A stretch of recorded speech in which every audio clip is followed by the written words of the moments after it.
विषय होता है या सबसे ज़्यादा जोर जो होता है कि यार नाचने को मिलेगा क्या, या नाचने वाला कौन सा गाना है, ये सारी चीज़ें मैं 20 साल से करता आया था और अभी कई लोग इसको कर रहे हैं। तो ये विषय को मैंने मसीह समाज में एक जानकारी के तौर पे, किसी की आलोचना ना करते हुए, किसी को नीचे ना गिराते हुए और किसी का नाम यहाँ पे मेंशन ना करते हुए, एक जानकारी के तौर पे कि ये विषय पे भी बात करना ज़रूरी है। और मैं चाहता हूँ कि आप इसको जब देख रहे होंगे, सुन रहे होंगे, तो आप इस बात को समझें कि ये विषय जो नाचना, ये जो है कहाँ तक सही है, कहाँ तक बिब्लिकल है, वचन इसको कितना सपोर्ट करता है ना। मैं चाहता हूँ कि ये प्रश्न, क्या मसीह लोग नाच सकते हैं चर्च में, इस विषय के ऊपर मैं इस वक्त में बात करूंगा ना। सबसे पहले मेरी जो सवाल है, सबसे पहले पूरी दुनिया के मसीहों से मेरा एक सवाल है, और वो सवाल है कि नाचने की एक वजह दो। मैं रिपीट करता हूं कि नाचने की एक वजह दो। मैं रिपीट करता हूं, बहुत ध्यान से सुनिएगा। क्या हम नाच सकते हैं, इस विषय के ऊपर मैं बात कर रहा हूं। और ये क्वेश्चन मार्क है कि हम नाच सकते हैं चर्च में। तो मैं पूरी दुनिया से सवाल पूछना चाहूँगा, वो सभी वर्शिपर से, वो देसी हो, विदेशी हो, नेशनल हो, इंटरनेशनल हो, मैं सभी से पूछना चाहूँगा, क्या नाचने की मुझे एक वजह दीजिए कि आप क्यों नाचते हैं। जब तक ये रखा है, मैं पूछना चाहूँगा हमारी टीम से कि वहाँ फेसबुक पे सब ठीक चल रहा है, ज़रा देख लेंगे। और कितने लोग जुड़ गए हैं अभी जी, जोर से? ओके, वंडरफुल ना। जो लोग जुड़ रहे हैं, आपका स्वागत है आस्क डैनियल राज लाइव फेसबुक प्रोग्राम में। फ़ोन करें, सवाल करें। ये प्रोग्राम हमने स्टार्ट किया है, आज का तीसरा दिन है, और इस विषय के ऊपर मैं आज जल्दी आया हूँ और मैं इस विषय पे बात कर रहा हूँ। मुझे एक वजह दें कि आप नाच सकते हैं ना। 99.9% लोग एक ही व्यक्ति का उदाहरण लेते हैं, और वो व्यक्ति का नाम है दाऊद का। आप सभी जानते हैं कि दाऊद जो है वो नाचा था। मैं रेफरेंस रखने जा रहा हूं और मैं उसको आज बिल्कुल विस्तार से आपको बताऊंगा कि आप 99.9% लोग जो मसीह लोग हैं, वर्शिपर्स, म्यूजिशियंस, चर्च के पास्टर्स या लीडर्स या एवेंजलिस्ट, 90% लोग यही कोशिश करते हैं दाऊद का एग्जाम्पल लेकर लोगों को इनकरेज करने का या उनको बताने का। तो मैं चाहता हूं कि आप दाऊद के विषय में आप इस बात को समझें या जानें कि दाऊद नाचा था तो उसकी वजह क्या थी, और दाऊद नाचा था, ये सही वचन इसका क्या है। तो मैं आपके बीच में रखने जा रहा हूं। मैं जान सकता हूं ये क्या हो रहा है या ओके ना। दूसरा शमूएल की किताब, उसका 6वां अध्याय, वचन 14, दाऊद नाचा, उसके 3 कारण थे। ये रेफरेंस है, आप देख सकते हैं, और नीता सोलोमन उसमें है जी, उनको मैं रिक्वेस्ट करूंगा ये वचन डाल दें। दूसरा शमूएल 6वां अध्याय वचन 14। मैं चाहता हूं कि दाऊद नाचा, आप इसको हमेशा कहते हैं ना, दाऊद नाचा, उसके 3 कारण थे। सबसे पहला, दाऊद फिलिस्तियों से युद्ध जीता और परमेश्वर का जो संदूक था वो फिलिस्तियों के हाथ से छुड़ाकर लेकर आया। याद रखो, दाऊद सेकंड किंग था पूरे इजरायलियों का। पहला शाऊल था, दूसरा दाऊद था, और उसने फिलिस्तियों के हाथ से परमेश्वर के जो संदूक है उसको छुड़ा के लेकर आया या उनसे लेकर आया। पहली वजह यह थी कि वो युद्ध जीत गया था। दूसरा, संदूक से आशीष मिलने लगी थी। एबी दे दोम बोलकर एक व्यक्ति था, उसको और उसके नगरों को जब उसको पता चला कि परमेश्वर के संदूक के रखने से आशीष आती है, तो उसने क्या किया, परमेश्वर के संदूक को अपने शहर दाऊदपुर में उसने लेकर आया। तीसरी वजह, और वो परमेश्वर से प्यार करता था। ये सभी 3 कारण हैं। तो मेरा प्रश्न है, बड़े ध्यान से सुनिएगा, ऊपर लिखा है कि जब तुम नाचते हो, वो मुंबई के लोग हों, पूना के लोग हों, नागपुर के लोग हों, पंजाब के लोग हों, गुजरात के लोग हों, राजस्थान या नॉर्थ साइड या साउथ साइड, आप जितने भी वर्शिपर्स हैं, जब आप नाचते हैं तो उसका एक कारण आप मुझे दीजिए। एक, क्या तुमने कौन सा गढ़ जीत लिया? जैसे दाऊद ने फिलिस्तियों को जीता, युद्ध को जीता, तो आपने कौन सा गढ़ जीत लिया? दूसरा, कितनी आत्माएं आपने बचा ली कि आत्माएं बच रही हैं और आप उसके लिए खुशी मना रहे हैं, आप नाच रहे हैं। क्योंकि लूका की किताब उसका 15वां अध्याय, अगर आप उसका वचन 10 पढ़ोगे तो वहां पर लिखा है कि व्यक्ति पृथ्वी पर जब मन फिराता है तो परमेश्वर आनंद मनाता है। ऐसा कोई वजह है कि आप नाच रहे हो? तीसरा, अगर इतना ही प्यार है तो नाचो, अकेले में म्यूजिक क्यों चाहिए? मैं वापस कहता हूं, आप नाचिए क्योंकि आपको प्रभु से प्यार है, तो आप अकेले में नाचिए, दरवाजा बंद करिए और आप खूब नाचिए। तो आपको म्यूजिक क्यों चाहिए ना? अगर आप दाऊद की बात करते हैं, मैं आपको पहले वचन दिखा देता हूं। ये वचन जो कि नीता सोलोमन जी अगर डाल चुकी हैं, ये वचन में दाऊद ने म्यूजिक लगाया, दाऊद ने ढोल नगाड़े बजाए। मुझे एक लाइन निकाल के बता दीजिए, मैं मान जाऊंगा ना। साथ ही साथ मैं आपको बता दूं कि दाऊद के ये 3 कारण थे। क्या आपके ये 3 कारण मुझे आप बताइए। मैं वापस कह रहा हूं, आप सभी को चेक करने की, रीचेक करने की आपको जरूरत है। पहला, कौन सा गढ़ आपने जीत लिया? दूसरा, कितनी आत्माएं आपने बचाई? तीसरा, आप अगर इतना प्रभु से प्यार करते हैं तो आप अकेले ना चाहिए, हमें कोई इतराज नहीं है ना। इसको देखिए, देखो दाऊद का मिशन और काम अलग था। अगर आप दाऊद का एग्जाम्पल लेते हैं, जो कि मैं कल मुंबई से, खैर नाम तो नहीं लूंगा, एक व्यक्ति को सुन रहा था जब वो लीड कर रहा था, तो उसने दाऊद का एग्जाम्पल दिया। मैं फिर से पूछूंगा कि आप दाऊद का जब एग्जाम्पल देते हैं तो दाऊद का मिशन अलग था और उसका काम अलग था, और आज हमारा मिशन अलग है और हमारा काम अलग है। ये दोनों चीज को आपको समझना बहुत जरूरी होगा। दाऊद का मिशन और आपका मिशन डिफरेंट है, दाऊद का काम और आपका काम डिफरेंट है। तो आप कैसे बोल सकते हैं कि जैसे दाऊद नाचा वैसे मैं नाचूंगा? दाऊद का माइंड सेटअप पूरा अलग था। दाऊद के पास में मिशन नहीं था, आपके पास में मिशन है। दाऊद राजा था, उस वक्त का वो अलग था। दाऊद राजा था, उसका वक्त अलग था। आज हम यीशु के सेवक हैं और हमारा वक्त अलग है। कितने लोग जुड़ गए अभी? जी, मैं रिपीट करता हूं कि दाऊद राजा था, उसका वक्त अलग था। आज हम यीशु के सेवक हैं और हमारा वक्त अलग है। देखिए, उन दिनों में क्या होता था कि जो राजा होते थे, ये कॉमन था, वहां का कल्चर था, वहां की सभ्यता, क्या कहते, संस्कृति थी कि लोग नाच गाना करते थे। उनके बीच में नाचना गाना कॉमन था, प्रोग्राम्स करना, एक्टिविटीज करना कॉमन था, क्योंकि वो राजा थे। लेकिन अभी आज जो नई वाचा के लोग हैं, हम यीशु के लोग हैं, हमारा वक्त अलग है और हम यीशु के सेवक हैं। हमारा मिशन पूरा डिफरेंट है। आप कैसे उसको एक साथ में लेकर आ सकते हैं, या एक ही प्लेटफॉर्म पे दोनों बातों को कैसे रख सकते हैं ना? इसको देखिए, दाऊद के पास कोई मैंडेट नहीं था, मैं रिपीट करता हूं, लेकिन आपके पास और मेरे पास में क्राइस्ट का मैंडेट है। कौन सा मैंडेट है? मत्ती 28 का 19 से 20, मरकुस का 16 का 14, लूका की किताब उसका 24 का 47, यूहन्ना की किताब उसका 20 का 21 और प्रेरितों की किताब उसका 1 अध्याय वचन 8। ये सभी मिशन दाऊद के पास में नहीं थे।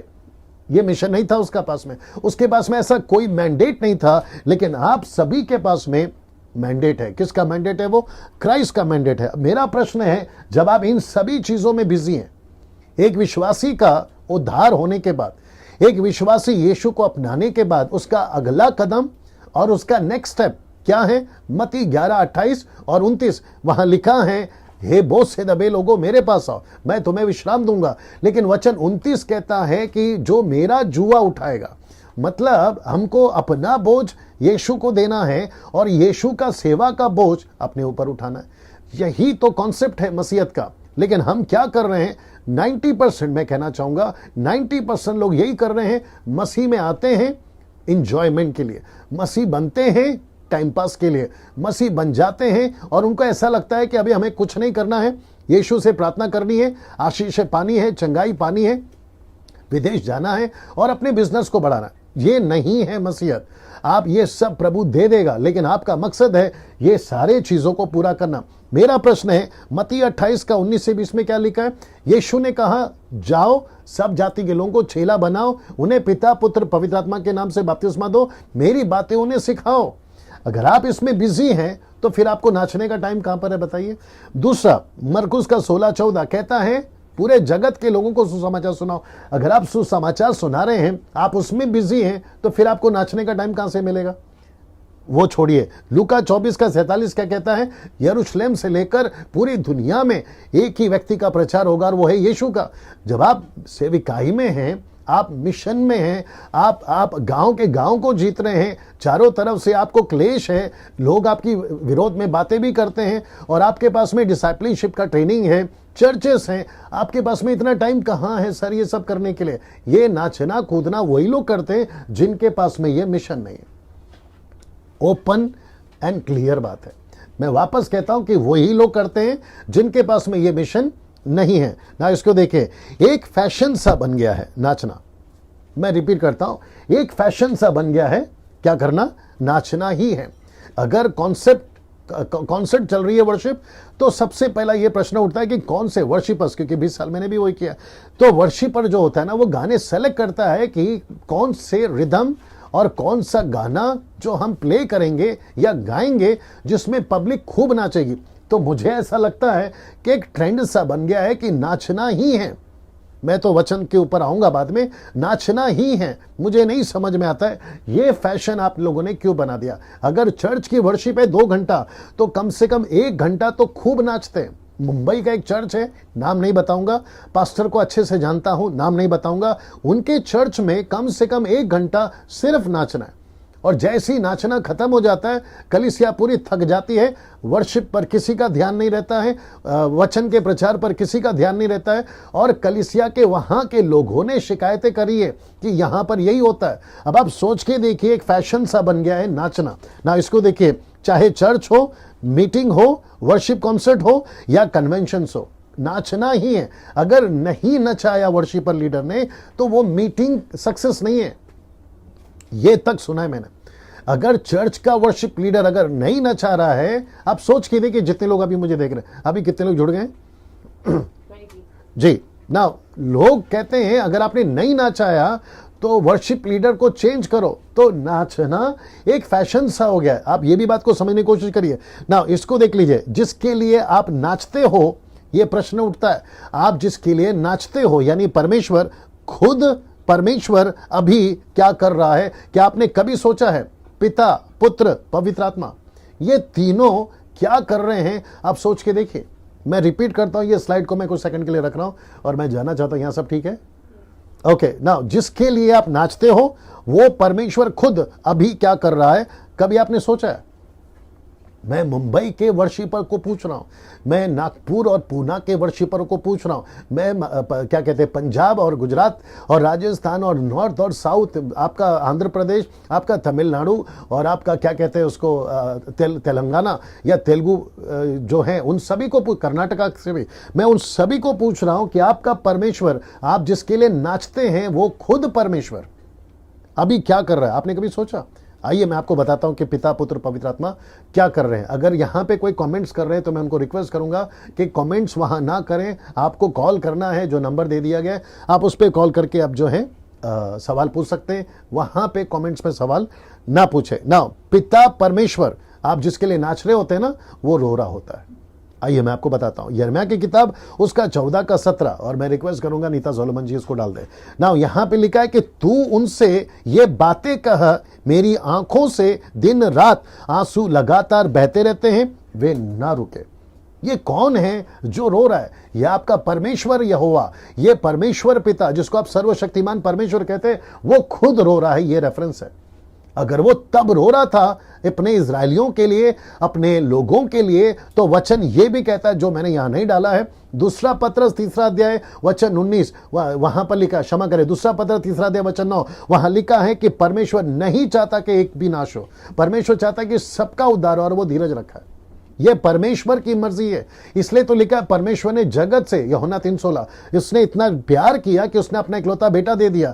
परमेश्वर ने क्यों ऐसा कहा कि मैं रो रहा हूं? क्योंकि उसके जो लोग हैं वो कुचले गए हैं, सताए गए हैं उस वक्त में, और आज भी परमेश्वर यही चीज को कर रहा है ना। इसको देखिए, पुत्र परमेश्वर भी रो रहा है। इब्रानियों की किताब उसका 7-25, इसको बड़े ध्यान से पढ़ लीजिएगा। लिखा है कि इसलिए जो उसके द्वारा परमेश्वर के पास आते हैं, वह उनका पूरा पूरा उद्धार कर सकता है। यह शब्द को पढ़िएगा। लिखा है, क्योंकि वह उनके लिए विनती करने को सर्वदा जीवित है।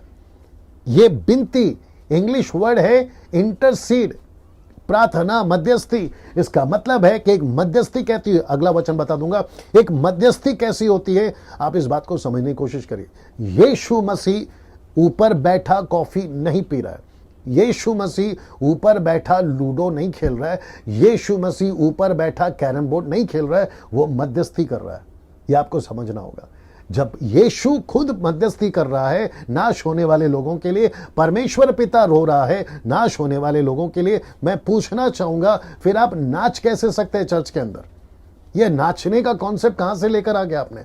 एक व्यक्ति जिसका मकसद अलग था नाचना, एक व्यक्ति जिसका आप दाऊद का एग्जाम्पल लेते हैं वो अलग व्यक्ति है, लेकिन अब तो ऐसा हो गया कि फैशन सा बन गया। लड़का लड़की चर्च में आते हैं, उनके दिमाग में एक ही है, 1 घंटा नाचना है। मैं किसी पे दोष नहीं लगा रहा हूं, मैं किसी का न्याय नहीं कर रहा हूं, लेकिन जानकारी देना ये मेरा फर्ज है, मैं वही दे रहा हूं।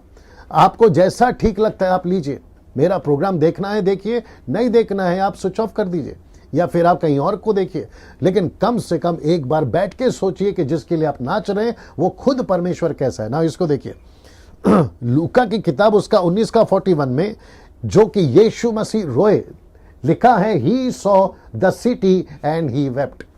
यीशु ने नगर को देखा और वो रोया। यीशु ने नगर को देखकर क्यों रोया? क्योंकि नगर जो है वो पूरी तरह से बिगड़ चुका था और इसलिए यीशु मसीह रोया। यीशु कहां रोए? लाजर की कब्र पर। यीशु और कहां रहे? इब्रानी किताब उसका 5:7 में गतसमनी बाग में। यीशु मसीह आज भी रो रहे हैं, मध्यस्थी करते हुए, प्रार्थना करते हुए ना। पवित्र आत्मा भी रो रहा है। आइए मैं वचन बता देता हूं, आपकी रोमियो की किताब उसका 8:26, आप इसको पहला पूरा पढ़ लीजिए। जी मैं पूछना चाहूंगा क्या वहां पर सब ठीक है? कितने लोग जुड़ गए? कमेंट्स क्या आ रहा है?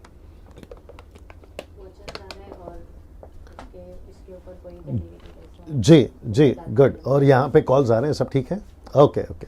नाउ मैं चाहता हूं कि आप इसको पढ़ लें। नाउ लिखा है इसी रीति से आत्मा भी हमारी दुर्बलता में सहायता करता है, क्योंकि हम नहीं जानते कि प्रार्थना किस रीति से करें। नाउ अभी इसको यहां से ध्यान से देखिए, लिखा है परंतु आत्मा, इसलिए मैंने उसको ब्रैकेट किया हुआ है, परंतु आत्मा आप ही ऐसी आहें भर भर कर। ये जो शब्द है आहें भर भर कर, इसका इंग्लिश वर्ड है with the groaning heart. Groaning का मतलब है सिसकना। पवित्र आत्मा सिसक सिसक कर विद ग्रोनिंग हार्ट क्यों प्रार्थना कर रहा है? और वो कहता है कि जो बयान से बाहर है हमारे लिए विनती करता है।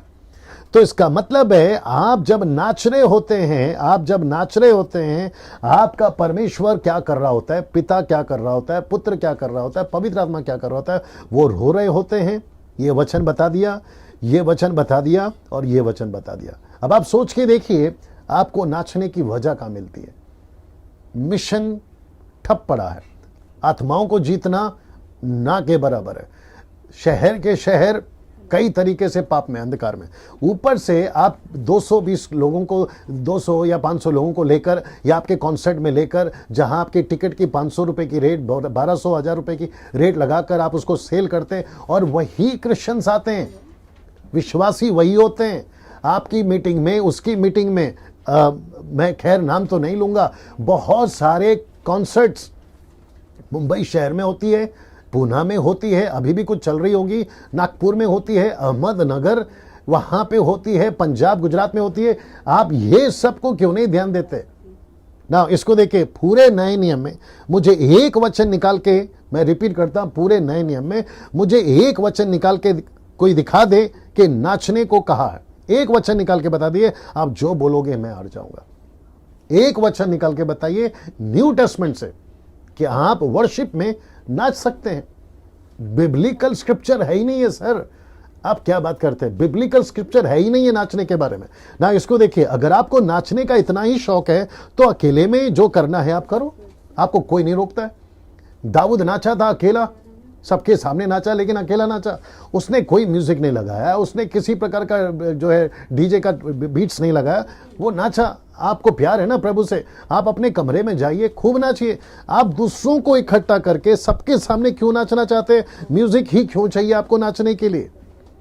आप जब अकेले होते हैं आपसे प्रार्थना तो होती नहीं है। 90% लोग, 90% worshippers, 90% musicians and 90% Christ follower, जो अभी जिसको मैं मॉडर्न क्रिश्चियन कहता हूं। कुछ 10% अच्छे लोग हैं हमारे मसीह समाज में, लेकिन 90% रात को प्रार्थना में नहीं बैठेंगे। वचन नहीं पढ़ेंगे, बाकी सब कुछ करेंगे। तो मैं उन लोगों से पूछना चाहता हूं कि आपको कॉन्सर्ट में ही क्यों नाचना है, आपको चर्च के संडे के दिन ही नाचना क्यों है, आपका बाकी टाइम पे प्यार कहां जाता है प्रभु के लिए, वो भी सोच के देखिए आप। मेरा प्रश्न सिर्फ इतना है कि आपकी नाचने की वजह दीजिए ना। अगर इतना ही प्यार है तो सेवा क्यों नहीं करते? कितने गांव अभी भी हैं जहां सेविकाई की जरूरत है, अपना जोश वहां क्यों नहीं दिखाते आप?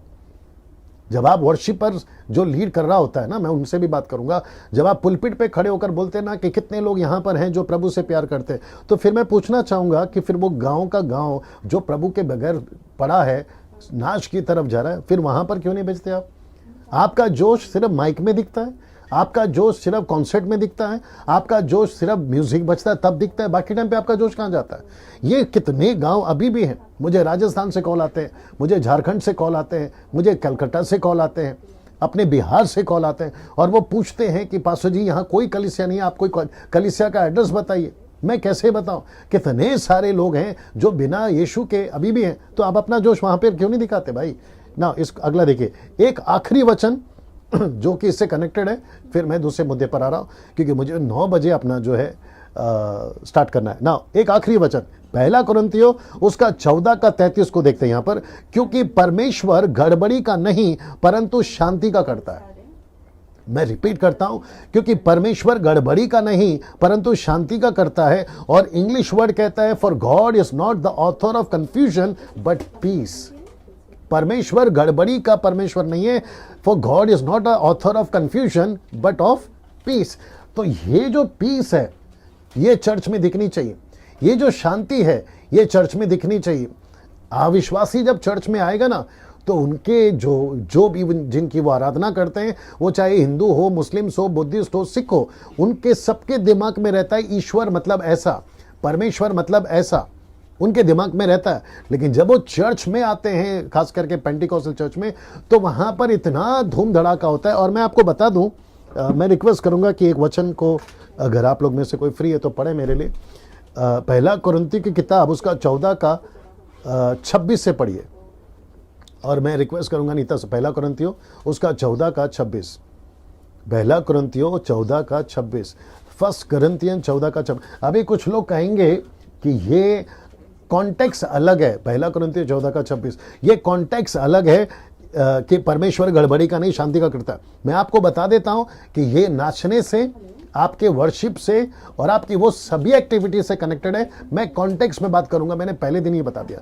पढ़िए 26 से पढ़िए जोर से जरा जी। इसलिए हे भाइयों जी, क्या करना चाहिए जी, जब तुम इकट्ठे होते हो? देखो, सबसे पहले जब तुम इकट्ठे होते हो जी, तो हर एक के हृदय में भजन या एक मिनट, सबसे पहला लिखा है भजन, जो कि इंग्लिश ट्रांसलेशन कहता है सैम्स, यानी कि आपकी वर्शिप, आपके गीत सबसे पहला। तो कॉन्टेक्स्ट में है कि नहीं बताइए, आगे पढ़िए। या उपदेश जी, या अन्य भाषा या प्रकाश या अन्य भाषा का अर्थ बताना रहता है। जी, आगे सब कुछ आत्मिक उन्नति के लिए होना चाहिए। जी, आगे यदि अन्य भाषा में बातें करनी ना। हो, अगर आप ऐसे पढ़ते पढ़ते जाओगे तो 33 तक में ये एक ही कॉन्टेक्स्ट में बात हो रही है। बैठ जाइए, एक ही कॉन्टेक्स्ट में बात हो रही है, जो कि कहता है कि परमेश्वर गड़बड़ी कलीसिया में नहीं चाहता। ये कोरिन्थियों की कलीसिया की गड़बड़ी थी।